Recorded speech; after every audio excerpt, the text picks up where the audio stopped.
Boa tarde, eu sou a Mônica Ribeiro, da empresa Desenvolver-se, Gestão de Pessoas e Gestão Educacional.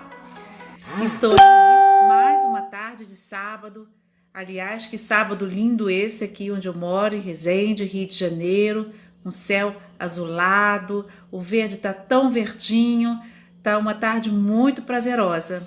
Para a gente começar mais um episódio da série Educação Emancipatória. Essa série tem como objetivo semear ideias, compartilhar experiências, ressignificar o fazer, né, docente, entender o que é educação na sua forma mais genuína, a educação emancipatória. É possível que uma educação seja emancipatória? Quais os benefícios da educação emancipatória para a nossa sociedade? E hoje, com muita alegria, nós vamos receber o convidado Jai César da Silva, que é professor de História formado pelo UERJ, pós-graduando da UFRJ, Ensino de História, professor de História do Ensino Fundamental nos municípios de Maricá e Mesquita, no Rio de Janeiro, e iniciando uma linda carreira de escritor com conto público publicado na antologia Heroínas Negras, em produção pela Cartola Editora. Hoje, nosso 22º episódio. Então, eu convido aqui com alegria o Jai para compartilhar conosco o tema que ele trouxe, né? Vamos. Ele deve estar chegando aqui, o Jai. O Jai vai falar sobre o ensino lúdico, criativo, em história. É possível fazer de uma outra forma? Ah, chegou aqui o Jai. Oi, Tertuliana, boa tarde. Boa tarde a todos que estão chegando. É com muita alegria que a gente começa o nosso 22º episódio. Adicionando o nosso convidado especial, Jai César da Silva, professor de História e escritor, iniciando uma carreira de escritor de contos sobre heroína negra. Oi, boa Acho que tarde. agora foi. Tá, Boa tá tarde. ótimo, estamos te vendo muito bem.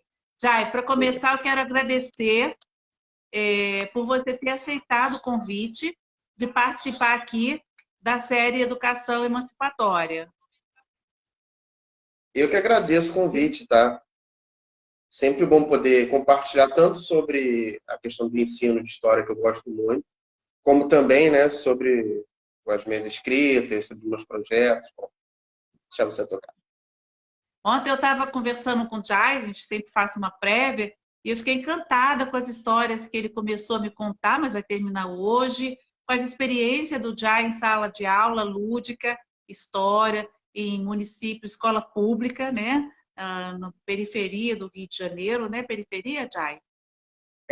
Em Mesquita, que é na Baixada Fluminense, e em Maricá, que é logo depois de Niterói. Que é logo depois, é longe, né? Que é depois de Niterói. Pertinho, né, Jai? Para não dizer o contrário, né? É Mas que uma bacana. hora e meia, 2 horas de viagem, as duas. As duas são bem longe. Vida de professor. O Jai mora no Isso. Flamengo, no Rio de Janeiro. Então, Jai, já que a gente começou falando sobre você, conta um pouco sobre a sua trajetória até chegar aqui como professor de história, como escritor de contos, sobre heroína negras. Nós vamos querer saber sobre tudo isso, Jai. Conta um pouco sobre você. Beleza.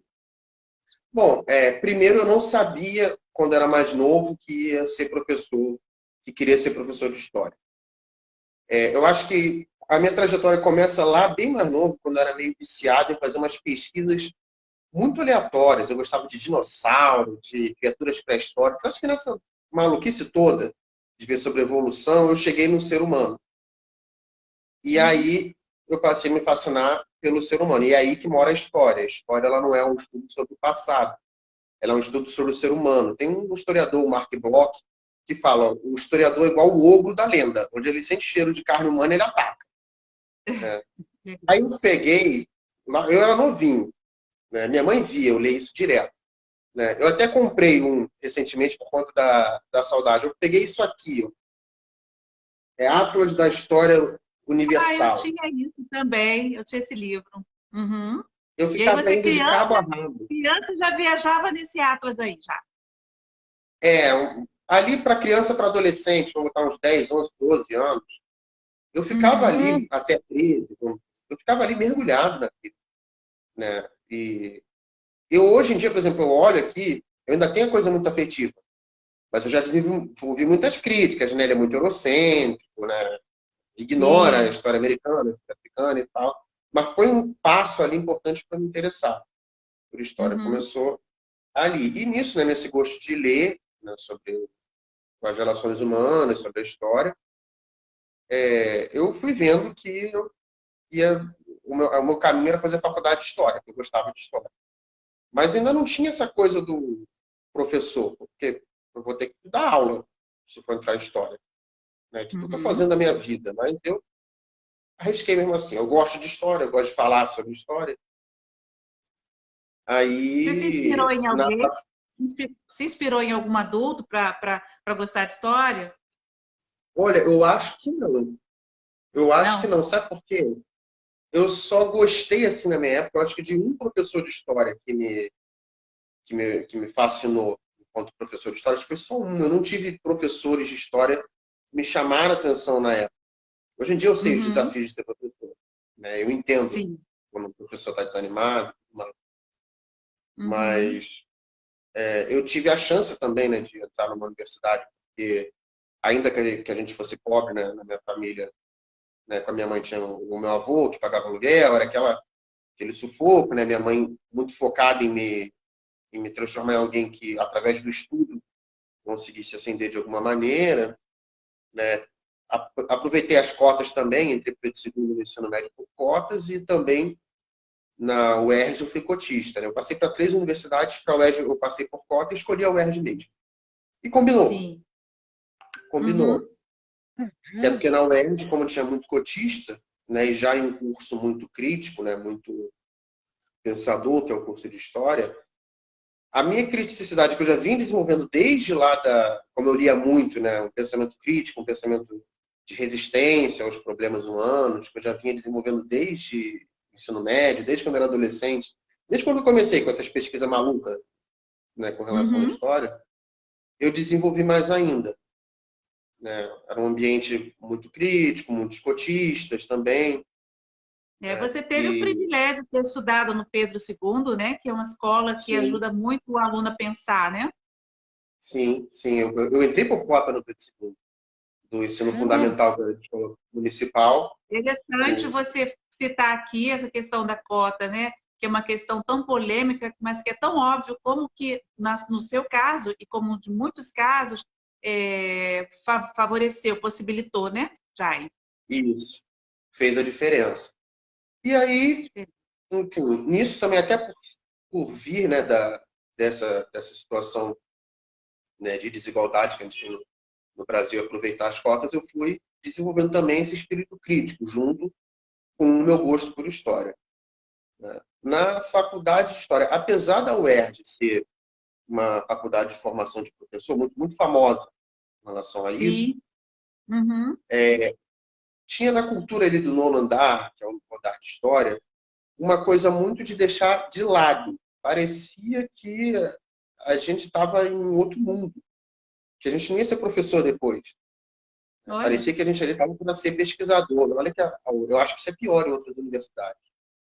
Mas eu sim. senti esse problema, essa cultura no nono Uhum. andar.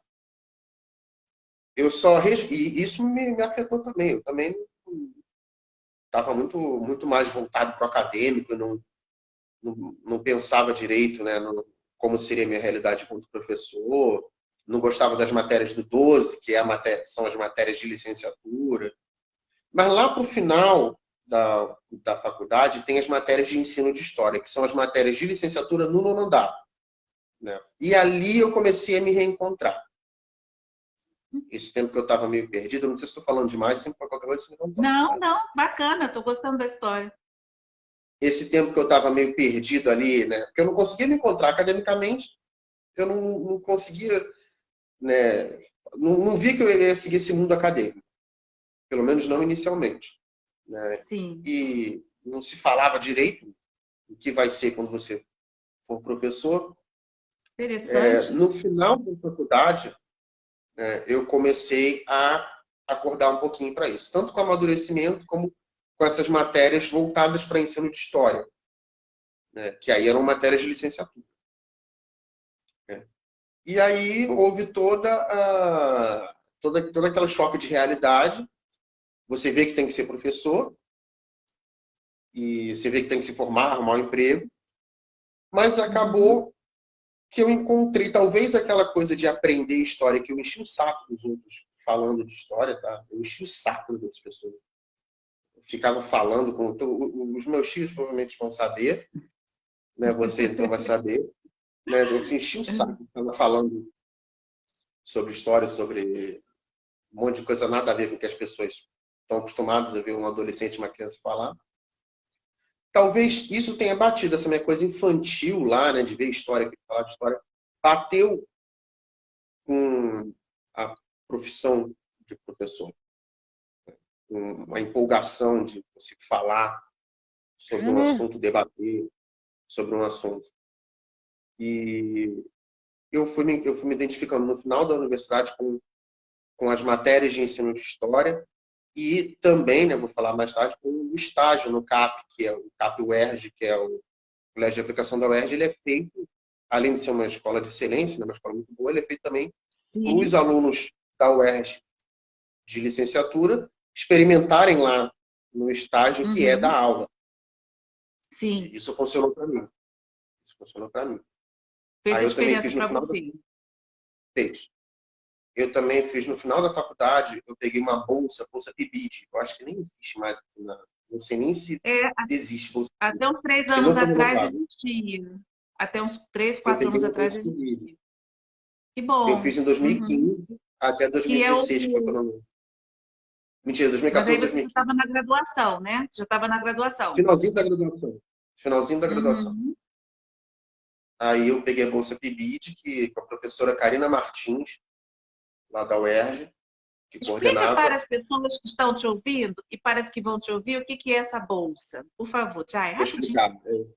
Estava exatamente para explicar isso. O PIBID, ele é uma iniciação à docência, ou seja, você vai pesquisar, ler textos, debater com o seu coordenador, com os outros bolsistas sobre leituras teóricas de ensino, e isso num dia da semana. No outro dia da semana, você vai para o fogo, você vai para uma escola fazer, não é exatamente um Aplicar. estágio, né? Você vai aplicar exatamente isso. E no caso eu caí na Escola Bahia, uma escola na Passarela 7, na Maré, que atende alunos da Olha. Maré, bem, na Passarela 7 da Avenida Brasil. Aquela ali foi a minha primeira experiência com o ensino municipal. Nossa, você tinha Foi quantos anos, Chay, quando você caiu lá? 23 para 24 que eu estava. 23, 24. Como foi essa Muito experiência? complicado. Muito complicado e também muito enriquecedora, porque é bom para você perder o medo. Né? Porque você não é o professor, mas você... Teve dias que eu fiz observação proativa. Né? Expliquei e tudo mais. É bom para você perder o medo, nesse sentido de, vou encarar agora o ensino municipal depois de sair da faculdade, fresco, isso foi importante. E também para ir ali aplicando o que a gente só tinha visto na teoria, praticamente, na faculdade inteira. Né? E sentindo como é que era o aprendizado, principalmente de crianças com problemas seríssimos em casa, né, onde vivem e levam esses problemas para a escola. A Escola Bahia, a Escola Municipal Bahia, aqui no Rio, ela na época que eu estive lá, ela não tinha recreio. Ela era um ambiente Por quê? extremamente hostil. Porque os alunos se Não podia espancavam se no encontrar. recreio, Não podia se encontrar. porque tinha Nossa, morador de facção diferente dentro da escola. Aí que um matou, experiência, Jai. Sai da faculdade numa escola municipal do Rio de Janeiro, no estado do Rio de Janeiro, e essa escola em particular, que experiência para você. Isso sim, influenciou nas suas decisões, nessa sua forma de ensinar, onde você usa a ludicidade, a criatividade? sim, porque eu vi um pouco, eu vi como é que funcionava, porque você observa os professores. Você vê com qual está dando errado e com qual está dando certo, né? Sim. Você observa. Eu não Uhum. ficava fazendo juízo de valor, fazendo relatório sobre as pessoas, fazendo nada disso. Não ficava julgando as pessoas. Mas você observa. Você vê quando um professor que está 60 horas trabalhando, que não consegue nem planejar uma aula direito, como é que ele quer. Essa é uma realidade muito. Como é que Sim. funciona. Você vê quando o professor tem. Normalmente, aqueles que tinham mais tempo para planejar, né? Chegavam e faziam algo diferente na aula, umas dramatizações, ou botavam os alunos para participar, costuma dar mais certo, né? É. Então, E aí a gente isso vê já a funcionou. realidade do professor no Brasil, né? Essa realidade que você observou, esse professor que tinha muito tempo e que, obviamente, ele não tinha tanto tempo assim para planejar, com a diferença daquele professor que podia, né, se dedicar Sim, mais. Aí a gente cai na questão de políticas públicas, né, Jai? Mas vamos voltar na sua experiência, sim, sim. né? E uma outra coisa foi que ali eu criei minha identidade como professor de escola pública, Uhum. sem ser ainda. Mas quando eu terminei a faculdade, eu fiquei desempregado, um ano. Esse é o sufoco que quase todo professor de história passa, e de várias outras matérias também. E nesse período, o que eu mais fiz foi concurso. Eu tentei mandar currículo, mas a escola particular costuma ser muito quem indica, ou as escolas tops querem um currículo monstruoso, eu não tinha experiência nenhuma, né? E Uhum. aí eu tentei muito concurso. O primeiro não foi nem de escola pública que eu passei, foi o pré-vestibular social, que não é exatamente um concurso, uma seleção, né? E já bate comigo, porque é isso, eu tenho essa questão muito Trabalho de. voluntário, não é, Jai? É um Não, não trabalho foi, não era voluntário? voluntário, não, Não? é bolsista, Remunerado? é Uhum. remunerado, que ele é do Estado, é um pré-vestibular social do Estado, Sim. que, inclusive, muito sucateado no tempo que eu fiquei lá, não sei nem se ele ainda está funcionando. Fiz Uhum. muitos amigos lá, muito, muito maneiro. Bom, uma experiência muito boa. Não é de ensino básico, isso é ideal em várias cidades diferentes, tá? Isso foi em Talcara, São Francisco de Itabapoana, Itaperuna, e no Rio de Janeiro também. O meu último ano foi no Rio de Janeiro. Mas foi bom para eu pegar a experiência ali. E também algo que bate com a minha questão também de pensar as desigualdades, né? Eu gosto muito de poder estar atuando com quem, de certa forma, fez uma trajetória parecida comigo. Saiu da escola municipal, né? Tá passando sufoco. Eu Uhum. sinto mais, digamos assim, afinidade, né? Uma Sim. parte dos alunos de baixa renda, uma parte dos alunos negros, né? Pessoas como eu que passaram por isso tudo. E, É como cumprir no seu papel social transformador, né, Jai? e isso. Uhum. E no caso dos concursos, deu resultado em 2017. Depois de 2 anos formado, eu fui chamado para Mesquita, primeiro na Escola Municipal Rotariano, e depois, agora, a que eu atuo até hoje, a Escola Municipal, que é integral, a Irena Sender. Depois, lá em 2019, eu fui chamado no concurso de Maricá. Por isso que eu atuo nessas duas. Sim. Aí eu saí do PVS, porque agora eu estou fazendo uma pós-graduação em ensino de história, que é o CESPEB da UFRJ. No momento eu estou fazendo isso. Aí eu saí do pré-vestibular social, porque, pelo amor de Deus, né? Duas Aí não matrículas, tem como, né, Jai? pós-graduação. Então, acho que a minha Ontem você trajetória me é essa. contou que a sua primeira experiência com ponto e a sua primeira experiência lúdica foi lá no Capoeird, enquanto você estava Isso. estagiando. Foi Isso. por isso que você escolheu esse tema hoje para conversar sobre isso? Por causa dessa É, experiência?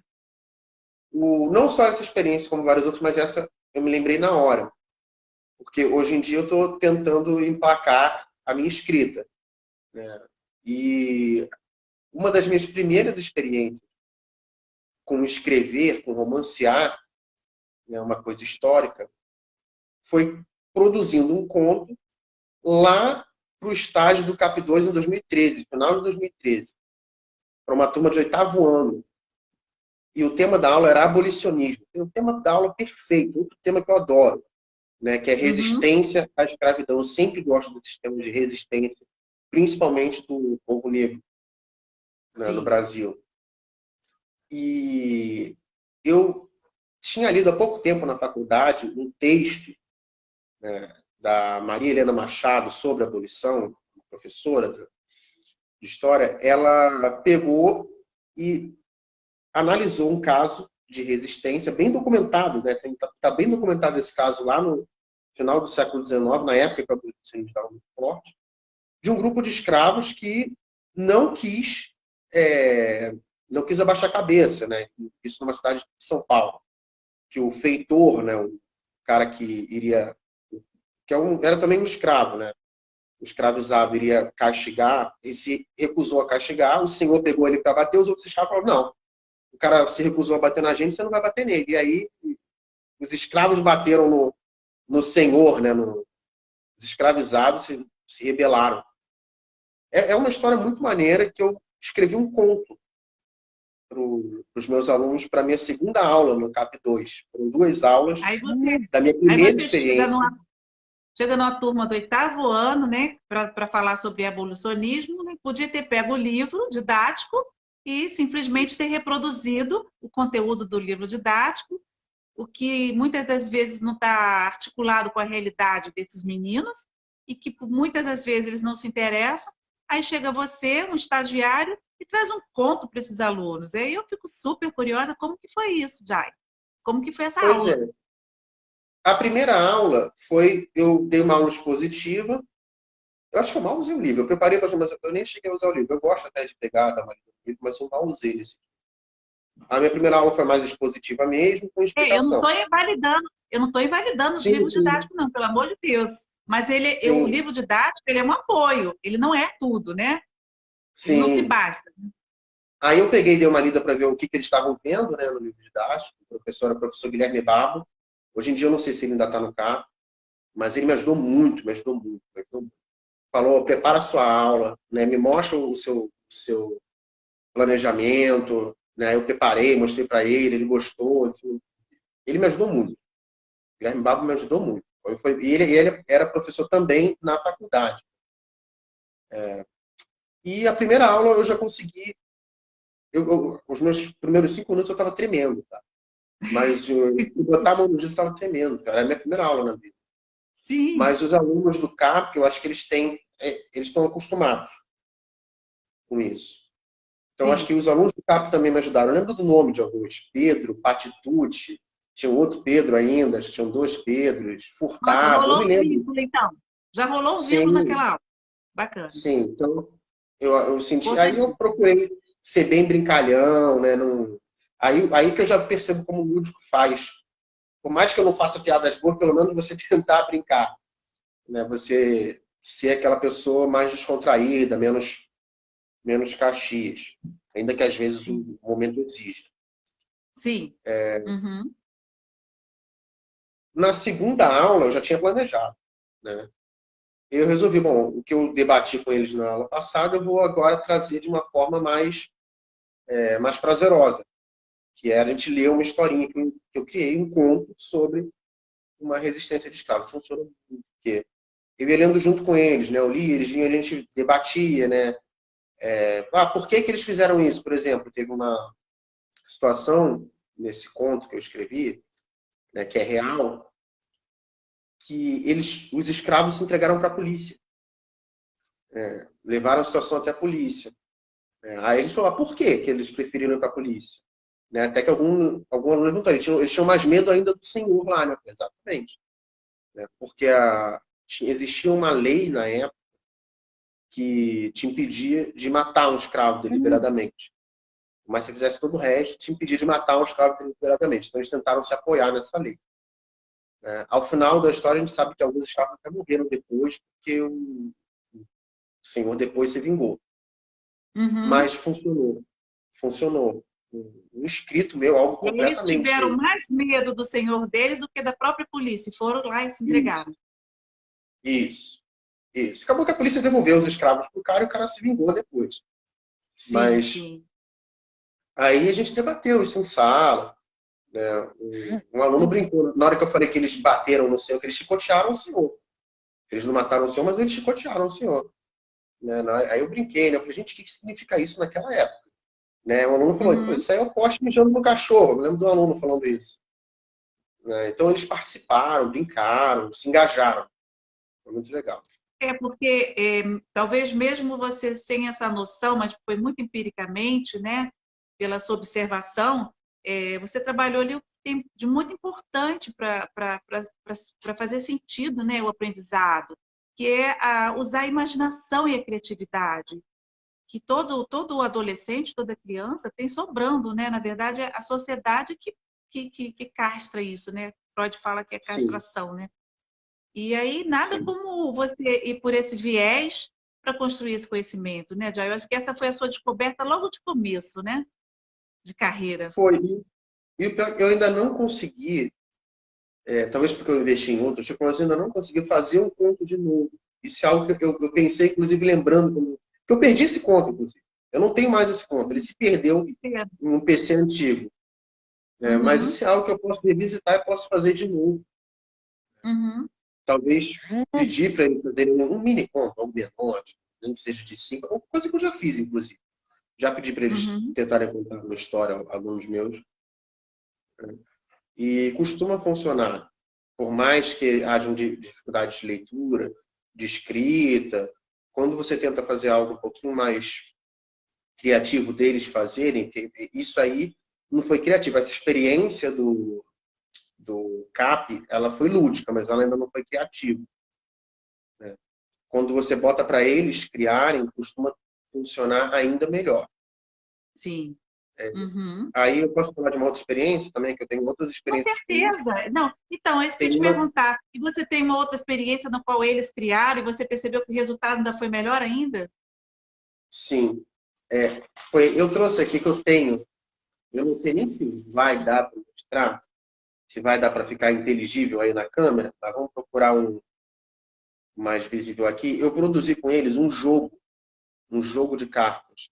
Isso eu fiz tanto com Mesquita, funcionou mais em Mesquita, porque toma mais tempo, fiz mais vezes, do que com Maricá. Um joguinho de cartas histórico. Como Jogo de esse? cartas histórico.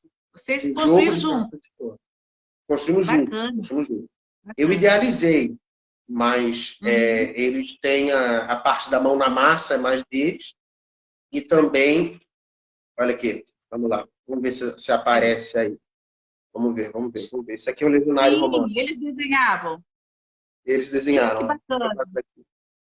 Que Aí, carta é aqui, essa, já? isso aqui é um Que legionário carta? romano, é porque é um legionário Aham. romano. Uhum. Aí aqui não vai Legal. dar para vocês lerem, mas são descritores. Poder de decisão, poder de combate, fé, aqui vai ter população, conhecimento, riqueza. Isso são eles que vão atribuir. Eu avaliei isso, claro, né? Mas eu Uhum. coloco para eles representarem algum grupo social, algum personagem, eles vão representar e vão atribuir pontos de 1 a 10. Por exemplo, um povo escravizado, um grupo de escravizados, ou camponeses, eles vão estar muito fracos de poder de decisão. Por Uhum. outro lado, a população deles é alta. Então, Sim. é assim, eu já vou dando para eles como é que eles vão ter que montar. Eu falei, pensem nisso. Tá? Um soldado, ele tem um poder de combate alto ou baixo? Ah, professor, é alto. Então, pensem, sabe, professor, 10? Não, eu falei, vocês que vão saber, porque tem soldados diferentes. Tem o romano, tem o espartano, é igual. Vocês que Que decidam aí. bacana. Né? E aí Uhum. depois eu avaliava muito criterioso, assim, claro que o absurdos E o eu tinha que falar, não, tá envolvimento, errado. o envolvimento deles é assim, quase que 100%. Da maior parte deles. Era muito porque isso aqui eu sempre falava, ah, professor, eu não sei desenhar. Eu falei, não tem problema. Isso aqui vocês podem fazer uma divisão de tarefas. Vocês precisam cortar o papel ofício, vocês precisam de régua para fazer a linha bonitinha, precisa pintar, precisa pensar nos números. Sim. Dividam as Uhum. tarefas, que eu sempre estava em grupo. Eu nunca botei para Sim. alguém fazer essa carta sozinho. Era um grupo Aí que você já pegava está várias cartas. trabalhando várias competências ao mesmo tempo. Isso, Trabalho em equipe, isso, várias competências. isso. Muito bom. Isso, é, Uhum. isso aqui super funcionou. Né? Em Maricá pode não ter funcionado muito, porque eu tive Uhum. muito pouco tempo para tentar, só tentei uma vez, mas ainda vou aperfeiçoar. Isso aqui super funcionou no Irana Cena de Mesquita. Demais, demais. Inclusive, o dia que eu deixo eles jogarem, tem um dia, normalmente demanda 2 aulas, 4 tempos para fazer isso aqui. É trabalhoso.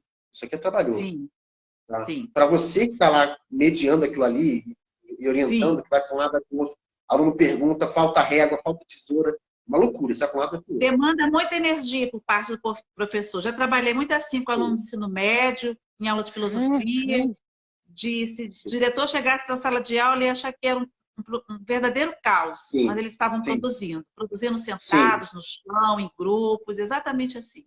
Mas demanda muita energia por parte do professor. E é Isso. uma metodologia diferente, que às vezes o professor tem estranhamento e a própria família tem estranhamento, e a própria direção, dependendo, a própria gestão, de achar assim, o Jai está enrolando, está enchendo linguiça, Jai, você não vai dar aula não, Jai? Mais ou menos assim, né, Jai? Esse é um medo que sempre me trava na hora de tentar algo novo. E às vezes eu não tento por causa disso. Né? Uhum. Esse medo eu não tenho no Irena Sender, que é uma escola integral, escolas integrais, né, com a metodologia integral aplicada, costumam funcionar muito bem. Né? Eu tenho uma liberdade de avaliação muito alta lá, de poder avaliar como eu quiser. Outro Então, por ponto, exemplo, autonomia para o professor. sim, Importante. sim, é outro ponto Importante. importantíssimo. Uhum. Para a educação E aí, emancipatória. a culminância que eu faço com eles, são 2 dias produzindo, 4 tempos. No terceiro dia, eles já não precisam mais produzir nada. Já cheguei, já dei uma corrigida, já ajeitei os numerozinhos que estavam mais muito aquém do que se esperava. E aí eu faço um campeonato com eles. Né? Ah, que De bacana. mata-mata, mas quem perder, eu permito uma repescagem para poder jogar pelo menos 2 vezes. Nem todos querem jogar. Em geral, metade da turma, um pouco mais, quer jogar. Né? Outros ficam É um assistindo, número outros bom. ficam. É um número É bom. um engajamento muito legal. Vira Sim. a sala virava, né? Final de Libertadores. A sala virava um caldeirão. A sala virava um caldeirão. Né? Era muito divertido. Eu me divertia, eu ensinava para eles, jogava. Né? Eu criei as regras, eu peguei regras de alguns outros jogos de cartas com isso. Eu criei as Sim. regras, expliquei para eles qual era o objetivo, como é que jogam. E eles se amarraram. Funcionou muito. Isso da E autonomia é muito como importante. era o processo de avaliação? Como que você avaliava o aprendizado com essa metodologia lúdica? Isso Que é outra dificuldade dos professores, achar que não tem como avaliar. eu avaliava se eles estavam conseguindo pensar bem esses descritorzinhos, esses números, né? E a capacidade deles representar, não, eu falei, eu não quero um desenho Leonardo da Vinci, apesar de que vem alguns maravilhosos como esse aqui que eu mostrei. Mas eu não Sim, lembro de um, do Wallace Duarte, ainda é aluno meu, tá no remoto agora, mas ainda é aluno meu, eu gosto muito dele. Ele é disléxico, ele tem 17 anos, ele está no 8º ano. E nossa. ele não E é. aí esse Ele jogo é não, eu perfeito. sei que ele é disléxico, mas ele não tem laudo, porque a família não faz ideia. A família é Não completamente. faz ideia. É aquela situação bem bizarra. Ele gosta muito de mim, eu já repeti ele. Primeiro ano eu segurei, primeiro, foi no 6º ano eu segurei ele. Eu não gosto muito de repetir. Muito difícil repetir, mas Sim, eu mas repeti porque eu às estava vezes é sentindo que ele não. necessário Isso, para favorecer o aprendizado, para consolidar o aprendizado. Sim, isso. E aí, ele, um dia, fazendo aqui, essa cartinha, a carta era artesão, acho que artesão babilônico. O desenho dele não é muito bom. Ele não sabe ler, ele não é alfabetizado, ele não consegue, né, fazer provas, né, escritas. Na hora de fazer o artesão babilônico, que o pessoal do grupo dele falou para ele fazer o artesão, ele fez um boneco meio palito, assim, mas com a mãozinha moldando, a mãozinha, o formato da mão moldando. Eu peguei, olhei para ele e falei, isso é um artesão. Eu falei, você sim, entendeu o que é sim. um artesão? Você entendeu o que E, faz um artesão? Né? uhum, Eu dei essa, uhum, eu sempre dar essa que avaliação bacana. pelo se ele está entendendo o que ele está fazendo, se ele está criando ali, eu tenho de onde tirar, de onde avaliar. Então é Já assim, eu é avalio assim. necessário realmente quebrar muitos paradigmas no processo de ensinagem, mas aí você sendo aluno da UERJ e passando pelo CAPS, eu entendo aí essa, né, como te ajudou, né? É lógico que tem muito seu aí, você falou que você observa a questão da classe econômica, da dificuldade, você tem essa empatia com seus alunos, E isso acabou te levando também a querer encontrar e aplicar novas metodologias. Mas é necessário quebrar muitos paradigmas, né, Jai, para você fazer uma aula desse tipo, né? Construir o conhecimento coletivamente, onde o aluno é o protagonista dessa construção, onde ele se interessa, onde ele faz sentido, e eu garanto, e você sabe disso, que esses meninos jamais esquecerão desses conteúdos que você trouxe, que eles nem perceberam que tinha conteúdo e que eles aprenderam. Sim, sim. Muito bacana. Jai, ontem O você me falou joguinho... que... Fala, pode contar. Essa coisa do joguinho, eles vão lembrar, olha aquele joguinho, né, que tinha um soldado, tinha um artesão, acho realmente que eles vão Para lembrar alguma eles coisa. é um joguinho, né? Mas nós sabemos, eu e você, né? E Paulo Freire, que é muito mais do que isso, né? E muitos que estão aqui Exatamente. conosco. E por que você escolheu os seus contos, né? Porque você está escrevendo sobre heroínas negras. Conta para gente por que você escolheu falar sobre heroínas negras. O Heroínas Negras ele é um projeto da Cartola Editora. Ele é um livro com várias heroínas negras, né? Ele lançou uma seleção, uma antologia de contos, né? E lançou um editalzinho e falou, ó, manda pra gente, deixou lá publicado. Mandem os seus contos pra gente, os melhores contos sobre heroínas negras, né? A gente vai publicar. E ele está em produção, né? Eu mandei um conto que é sobre a Acoltune. A Acoltune, ela é a avó, era, né? A Como é que é avó o do nome? Zumbi dos Palmares. Acoltune. A Acoltune, ela Acoltune? era a avó do Zumbi dos Palmares. Mas ela não recebe, em geral, a mesma fama, né? Eu adoro a história do Zumbi Também, dos né? Palmares. Mulher, Eu né, adoro. já? É mulher, né? Pois é, né? Mas isso até pelos próprios cronistas da época, os cronistas portugueses, que a gente sabe sobre Palmares, pelo olhar dos colonizadores, dos portugueses, né? Eles não valorizavam as mulheres palmaristas ali na hora de escrever sobre os inimigos deles, eles valorizavam Sim. mais, né, Uhum. nos seus inimigos, né, os inimigos homens, vamos assim. Então, sobre a Coltune, a gente tem algumas linhas escritas de que ela era mãe do rei, o rei Gangazumba, no caso, que é o tio dos Zumbi dos Palmares, e que ela era chefe de um mocambo. Mocambo eram as aldeias, algumas até do tamanho de cidades, tá? As aldeias dos quilombos. E um dos quilombos, um dos mocambos do quilombo dos Palmares, inclusive tinha um nome Acoltune, que era o mocambo que ela comandava. Então ela era uma chefe, uma espécie de rainha, inclusive, né? Ela era uma chefe do mocambo. E uma história que aí não tem nenhuma linha exatamente confirmada sobre isso, mas uma história que vai se passando de boca em boca, né, oralmente, é que ela teria fugido grávida do cativeiro, da escravidão, ali em Pernambuco. E essa é uma história sensacional. Uma mulher fugindo grávida pela mata, sendo perseguida por mateiros, né, por capatazes. E aí eu peguei e falei, não, essa é uma chance. Essa é uma chance, né, de mandar uma história legal. E por que eu mandei essa história especificamente? Né?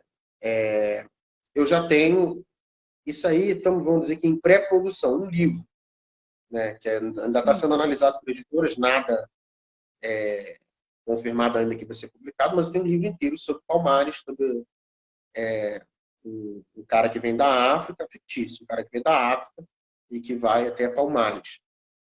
Então, eu E tinha o que muito te material. encantou? O que te encantou nesse tema, Jai? Ia chegar lá agora. Assim como o meu primeiro conto lá no CAP, né, para o CAP de 2013, para aquela turma do 8º ano, é uma história de resistência à escravidão. E eu adoro, eu adoro. Eu passei a me identificar muito com a história dos povos africanos, né, com a história do povo negro, dos povos negros, né, Que é a que história viveram no da Brasil. maioria dos brasileiros, né, Jai? Mesmo que as Pois pessoas é, não saibam, não percebam, né? Ontem você me pois falou é. algo que eu fiquei muito... que me afetou muito, né?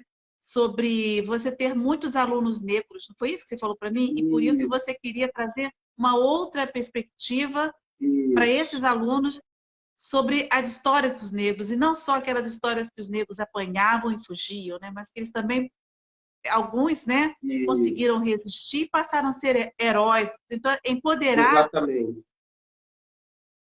Porque o que a gente vê na história do Brasil, eu acho que já há muito tempo está consolidada essa tradição de ensino de história e vários professores vêm quebrando isso há muito tempo. Tá? Não é nenhuma novidade minha, exatamente. Mas ainda está muito consolidado. O aluno vem já desde uma ideia do primário, ensino fundamental 1, como chama, chamava de primário, do negro só tomando o chicote, só. Né? Uhum. Então, até mesmo na hora de se identificar, Sim. enquanto negro, como é que eu vou me identificar só vendo essa história de chicote? É necessária a história do chicote, do genocídio, do Não, é tráfico necessário que transatlântico. saibamos na realidade, mas Ela é isso necessária. vai afetar Mas, a subjetividade das pessoas, né, descendentes da raça negra, como eu e você, por exemplo, né? sim, Somos e descendentes aí, também. isso. Diga. E aí é importante a gente trazer também como todas essas pessoas foram, viveram, desejaram, lutaram, tiveram esperança, tiveram desespero, como todo ser humano, né, tem. Então, colocar eles enquanto agentes, né, enquanto Agência é o pessoas que lutaram, que resistiram também. Então, por isso que Palmares me fascina muito. A história de Palmares me fascina muito, assim como a história do abolicionismo. Lá atrás, no CAP, eu fiz uma história, um conto sobre o abolicionismo. Né? Eu gosto muito de escrever romanceando, né? De escrever ficção histórica, ficção baseado numa Uhum. história real. E é aquilo que a gente está falando aqui. Boa parte desses alunos que a gente encontra no ensino público são negros, né? Ou descendem, né, dos negros, de negros, e não veem, ou não se veem, alguns não se veem como negros, né? Sim. Outros se veem, mas não carregam exatamente esse orgulho que eu já ativei, que eu tenho agora, mas muitos ainda não Pelo tiveram. contrário, né? Tem uma questão da vergonha, da culpa, da baixa autoestima, né? Desse E, lugar de segregado na sociedade. Isso ainda carrega muito forte, né? isso. E aí essa questão de empoderar, né? De Sim. histórias que empoderam, como a história da Cocone saindo no meio do mato, grávida mesmo, e chegando e virando, né, a chefe lá do Quilombo, é Sim. muito legal. A história de Palmares tem uma história sensacional. A Palmares não é dada a devida importância dentro da história do Brasil. Eles duraram lá durante um século. Eles foram um enclave. Eles foram literalmente um enclave africano, com muitas misturas, né, brasileiras, mas um enclave africano, um reino, né, com partes, né, com boa parte dos seus costumes vindos da África e dos seus também habitantes, que ficou um século existindo, mais de um século. Zumbi dos Palmares morreu e Palmares continuou. Isso é algo que não se sabe, mas Palmares continuou. Tiveram outros dois líderes de Palmares após o Zumbi, que é o Camoanga e o Mousa. Né? Antes de Zumbi teve muita gente, Gangazunga, a Qualtune, a Cotirene, que foi outra mulher.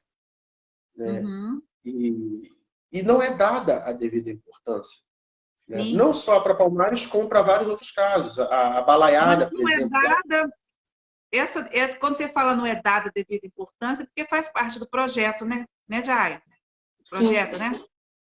sim, essa que é uma questão. Inclusive, está tendo um É. revisionismo, né? Pessoas que se dizem estudantes de história, estudiosos de história, como o Leandro Narlock, falo assim, Leandro Narlock é um exemplo disso, que tentam descaracterizar essas resistências. Tentam pegar e o zumbi era senhor de escravo, não tem nenhuma evidência, prova com relação a isso, por exemplo. Né? E aí, esses discursos, né, desde o século XIX, vem que a história se constituiu enquanto disciplina no século XIX. Né?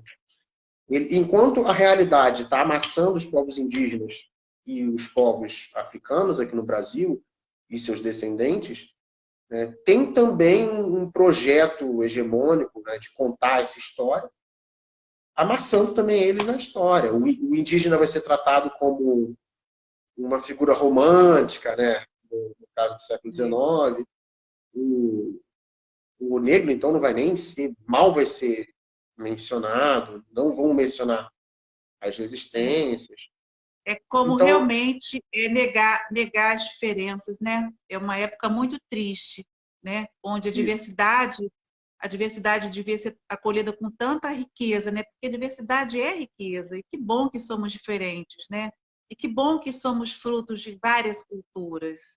Que bom que existem professores igual o Jai Cedro da Silva, que traz essas outras perspectivas, esse outro olhar. E aí, Jai, é, você como professor, você é novo, você tem 30 anos, né?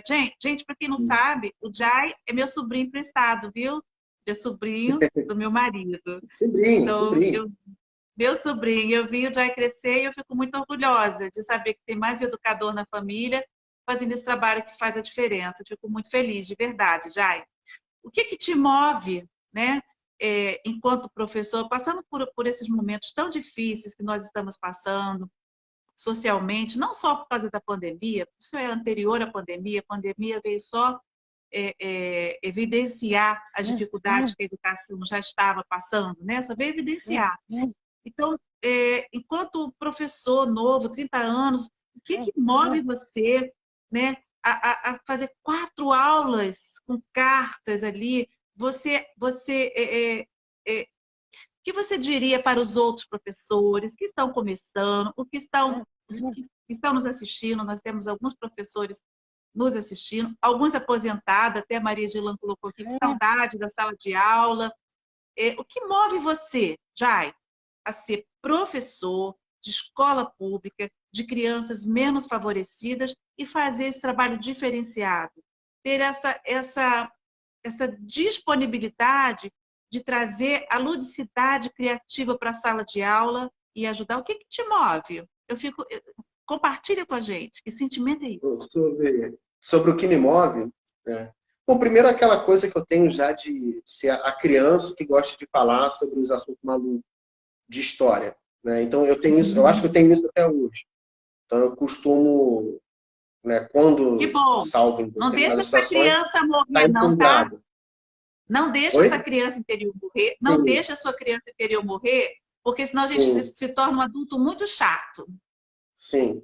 Então, apesar dos momentos de estresse e tudo mais, eu gosto de falar sobre o que eu estou falando e procuro, né, trazer essa empolgação sobre o tema, sobre o que eu estou falando, porque você não consegue empolgar alguém se você mesmo não está empolgado. Não, não tem jeito, não tem como.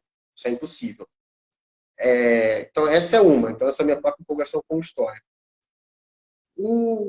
A própria questão da minha identificação, né, enquanto negro, enquanto alguém que veio de classe popular, e ainda assim, de situação muito melhor do que muita gente, né? Porque a coisa no Brasil é muito bizarra. Que passei muito por isso. Fui aluno de escola municipal. Senti, de certa forma, a desigualdade na pele, literalmente. Eu falo que eu sou negro, mas eu sou negro pardo. Né? Eu já tomei dura, já acharam que eu não sei se eu contei isso, mas já acharam segurança de rua lá da rua da Tiana, já achou que eu estava roubando a casa da Tiana. Né? Acho que tive medo de morrer nesse dia, tive medo de morrer, faz pouco tempo, 2017, o que aconteceu comigo. Infelizmente, o que as crianças e os rapazes pardos e negros passam nas grandes capitais. Isso. Né? Porque tem o negro retinto, né, que a gente chama que é a pessoa preta e a pessoa parda. Né? E se eu Mas passei por isso, você imagina No Brasil a maioria é parda, né? isso. E aí, você imagina a pessoa que é retinta. Né? O Uhum, negro retinto, uhum. essa pessoa vai sofrer muito mais. Né? E eu tenho história, né, de alunos que tomaram duro de polícia, que passaram por tudo isso. Né? Histórias de alunos que perderam parentes, perderam irmão, né, para violência. Então, eu tenho uma identificação com esses alunos, eu tenho uma identificação. Né? Esse é outro ponto. Esse é outro ponto. Eu não acho que eu não venho de Marte para a sala de aula. Né? Eu não acho que não chego na sala de aula, eu acho que tem Você má. conhece bem a realidade, né? Isso, aquela bagunça toda Quase, que me aterroriza, quase. eu já fiz dentro de sala. Aquela bagunça toda que me aterroriza, eu me lembro quando era aluno de fazer. Né? Então, acho que esse é outro ponto. O outro é exatamente essa criticidade, essa coisa, esse espírito crítico que eu fui desenvolvendo, principalmente na universidade. E aí você precisa de entendimento, você precisa entender o que você está passando. Porque muitos alunos meus passam por várias coisas e não entendem direito. Né? Alguns têm, eu tenho vários alunos que já têm essa coisa crítica, isso lá no 8º, 9º ano, tá? Já tem essa identidade muito formada, tá? Na escola pública. Mas muitos nem entendem direito. Né? E essa minha coisa crítica, esse meu espírito crítico de pensar assim uma educação emancipatória, né? Aí conectando, né, com o lúdico, né? Você não consegue ensinar, aí seguindo Paulo Freire, né, se você é o cara que sabe tudo e está depositando ali na pessoa, né, que é a chamada educação bancária que o Paulo Freire critica. Uhum. Né? A educação Sim. emancipatória ela depende de uma conexão ali entre o professor-aluno e entre o aluno-professor. Né? Depende de você pegar as experiências dos alunos, significar essas experiências. Né? Você vai aprender com aquilo ali. Todo professor aprende. Aí você Sim, tem que entender isso. Né? E o lúdico é o caminho para isso, na minha opinião. Não vou corrigindo. sim, Dos caminhos para isso é o lúdico. Né? Porque ele vai gerar um interesse, né? Vai gerar uma vontade do aluno com aquele em participar desse processo. Então, falei, até me perdi. Ah, tá. O que motiva nesse ponto? Então, gerar esse entendimento dessa forma dialógica, né, entre o professor e entre aluno, porque eu vou aprender também, né, é uma das coisas que me motiva. Ensinar coisas novas, fazer eles significarem essas coisas que eles estão passando e também aprender e significar certas coisas. Várias coisas eu aprendi com os meus alunos. Eu cometi muito erro no meio do caminho. Né? Eu falei aqui dessas coisas de sucesso, mas eu cometi muito erro. Eu já gritei com um aluno no momento que eu não mas devia ter faz gritado. parte, mas o erro faz parte do processo de Sim, aprendizado. Nós vamos cometer ainda, só que a diferença é que a sim. gente consegue analisar, identificar para poder ir ajustando, né? Alinhando, Isso. né? Então, eu acho que Melhorando. aprender, resumindo melhor, ensinar e aprender, né, significar todas essas dificuldades, esses sucos que a gente passa, né, eu acho que é uma outra motivação. Gerar alguma transformação, alguma coisa disso. Eu quero gerar, é claro, não vou mudar o mundo, né, não Ô, sozinho, mas Jai, a gente seguindo o que pode Paulo Freire dizer falou. Né? que você é o exemplo vivo de um processo de Sim, educação emancipatória, não pode? sim, Você se sente assim? sim, sim, porque foi exatamente, eu me senti emancipado, tanto no sentido financeiro, que não é exatamente o objetivo, né? Mas Também, como também. também, não é exatamente o, mas é também, né? A pessoa tem que ter Nós ferramentas para precisamos viver, viver a sim, sua pagar vida. nossa conta, comer, pagar o nosso aluguel. Uhum. Tanto no sentido financeiro, como nesse sentido de entender o mundo, o que está acontecendo, o que estão jogando em cima da gente, o que eu posso fazer para empurrar isso para outro lado. Tudo isso foi através da educação. Eu acredito nisso. Acredito que esse processo, como eu falei, dialógico com os alunos, pode gerar essa emancipação. E lúdico é um catalisador, digamos assim, para fazer isso. Potencializador. Por isso que eu te convidei, Jai, porque essa série ela tem essa intenção bem modesta da gente ir semeando e conversando, dialogando com as pessoas, com os professores, com quem está fazendo a diferença, com o professor de educação básica, com o professor da universidade. Nós temos aí, não perde os próximos episódios, porque nós vamos ter assim, experiências também muito importantes como a sua, experiências de pessoa que é a esposa do meu primo em Goiânia, que não satisfeita com nenhuma escola para colocar o filho dela, ela e alguns amigos abriram um coletivo, né? Ela foi fazer pedagogia para poder possibilitar que os filhos dela tivessem a educação da qual ela acredita, ela e o meu primo, marido. E tem o meu primo também que vai falar sobre educação intercultural, que ele trabalha na faculdade de Goiânia, com indígenas. E ele vai contar essa história, como que trabalha com os indígenas. Então, essa série tem essa intenção, a gente jogar essas sementes e fazer com que as pessoas possam pensar na educação, que ela pode ser diferente, como você fazer diferença. Assim, o que que te custou fazer essa diferença? Se alguém te perguntar, o que que te custa fazer essa diferença, o que que você responde? Depende também da situação. Em vários momentos não custou nada, foi o contrário. Ela só, de certo modo, foi gratificante, né? Principalmente em Mesquita. Né? Eu acho que nem me custou exatamente, só me foi gratificante. Várias vezes tentar. Às vezes até falhando, valeu a pena. Sim, Agora, tem situações, né? Tem situações que o institucional pesa muito. Acho que Maricá tem um erro muito sério com o sistema de avaliação, que é muito fechadinho, AV1, AV2, AV3, ponto certinho. Então, te custa muito no sentido que você pode não conseguir fazer nada dentro do planejamento, né? Se você tentar sim. algo diferente, porque você é obrigado a pegar aquele conteúdo, né? Então, mas Importante em você todo falar caso, sobre essa é questão tentativa e erro. É da tentativa e erro. flexibilidade ou da rigidez, né? E a gente vai falar sobre o tempo e o espaço escolar, né? A importância de estar pensando nesses Eu conceitos. diria que Olha aqui, está custa faltando pouco. Fala, Jai. assim, Pode falar. tempo e planejamento. Eu acho que é tempo e planejamento, que é Tempo e o planejamento, né? tempo e A planejamento. Grace Félix fez uma pergunta para você, acho que a gente pode fechar tentando responder a Grace. Como os anos, na sua leitura, enquanto professor de história, né?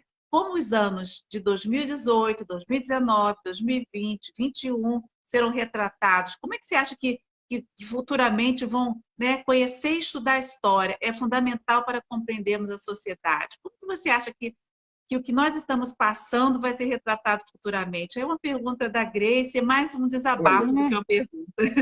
eu me lembro quando a gente estudava, sei lá, aquelas situações ou de pré-ditadura, não que vá ter uma ditadura, mas enfim. Ou às vezes até aquelas situações de nazismo, que a gente olha como deixaram isso acontecer. E muita gente fica, como deixaram isso acontecer? As pessoas dessa época eram completamente sem noção, né? A gente subestima muito a capacidade do ser humano em vários sentidos. Isso aí estou falando em vários sentidos, sem juízo de valor para bem ou para mal. A gente subestima muito a capacidade do ser humano. E eu acho que a história é muito boa para a gente não subestimar a capacidade do ser humano. Né? Então, eu acho que vai ser lido assim. Igual eu estou falando aqui, com essa subestimação que acontece. Né? Como as pessoas, por que as pessoas deixaram isso acontecer? Ninguém Como isso percebeu o que aconteceu? estava para acontecer, né? Ninguém Ninguém percebeu. Eu acho percebeu. que vai ser muito lido assim. Eu acho que vai ser muito lido assim. Eu acho que historiograficamente vai ser um caldeirão. Os historiadores do futuro vão adorar estudar esse período que a gente está vivendo hoje em dia. Eu acho. Já adoram, já gostam. Os historiadores de agora já Ah, estudam e já eu tô, gostam. eu tô rindo para não chorar, tá, Jai? Para não chorar realmente, literalmente, para não chorar. Mas eu espero, do fundo do meu coração. Jai, primeiro eu quero te agradecer. A gente está fechando aqui nosso tempo, nem percebemos, né? Te agradecer por ter Sempre falando. compartilhado suas histórias tão bacanas, um pouco das suas histórias, tão novo e já cheio de experiência para compartilhar conosco. E peço que todos nós que estamos aqui, eu, você e os interlocutores que estão assistindo, que vão assistir, que pensem sobre o que Jai acabou de falar. Como que será que a gente quer ser visto no futuro? Vamos pensar sobre isso, né? Vamos fazer com que o processo de educação possa realmente ser transformador, que ele possa efetivamente transformar a sociedade num lugar mais justo. É só por isso que nós estamos aqui no sábado à tarde. Isso. Nós vamos receber o diretor da universidade que eu trabalho, ele está aqui agora, Vitorino. Obrigada pela sua presença, boa tarde. Ele vai falar da importância do projeto de extensão para a comunidade, que eu estou trabalhando com ele, um projeto de extensão com meus alunos. Então, nós temos muitas possibilidades de contribuir para a transformação social. Muitas possibilidades. Que a gente possa fazer isso, que a gente possa socializar essa entrevista do Jai e todas as outras que nós tivemos aqui aos sábados, todas de muita importância. e nos unirmos. A minha esperança é que a gente se una e que a gente potencialize essa rede de apoio, que a gente não fique distante um do outro, que a gente se descubra, sabe? Nossa, que bom conhecer você, que bom conhecer você. Vamos conversar, o que a gente pode fazer de diferente? E principalmente agir, porque, Jai, o que você faz é ação. Parabéns Isso. pela sua ação. Parabéns. Estou muito Obrigado. orgulhosa de você. Muito obrigada. Quer fechar? Eu diria para a gente não deixar, para a gente lutar contra o sentimento de impotência. Eu falei isso ontem, né? Que ser educador é o tempo inteiro, principalmente nos momentos que a gente está tendo hoje, lutar contra a sensação de impotência. A gente está vendo agora como, com a pressão para a gente voltar em meio à pandemia, como faz a diferença. Faz a diferença, sim, a nossa presença lá. Então, lute contra esse sentimento, porque não é real, a gente está gerando alguma coisa, está agindo sim, e vale a pena continuar lutando. Acho que é isso. Obrigado. Isso aí. Vamos lembrar dos nossos antepassados, vamos lembrar da heroína que fugiu grávida, depois passou a ser uma rainha, a chefiar, e que a gente tem esse potencial, esse poder, que a gente não precisa realmente nos esvaziarmos de esperança e de ações, principalmente de ações. E que a nossa ação possa ser muito inteligente, racional e amorosa. Principalmente amorosa, porque de outras formas a gente não está conseguindo, não. Muito obrigada a todos, Tertuliana, Maria Gelan, Grace, seu Luiz Fernando Vitorino, e todos que estavam aqui conosco, Paulo, eu não sei se a sua mãe está aqui te assistindo já, mas eu acho que ela vai assistir depois. E assim, foi ótimo te receber, e até uma outra vez, né? E eu espero que você volte aqui contando outras histórias, outras experiências. Jai, beijo no seu Conteúdo coração. publicado. Obrigada, viu? Obrigada, Tchau, gente. tchau. Até sábado que vem. Foi ótimo. Obrigado. Até sábado. Tchau.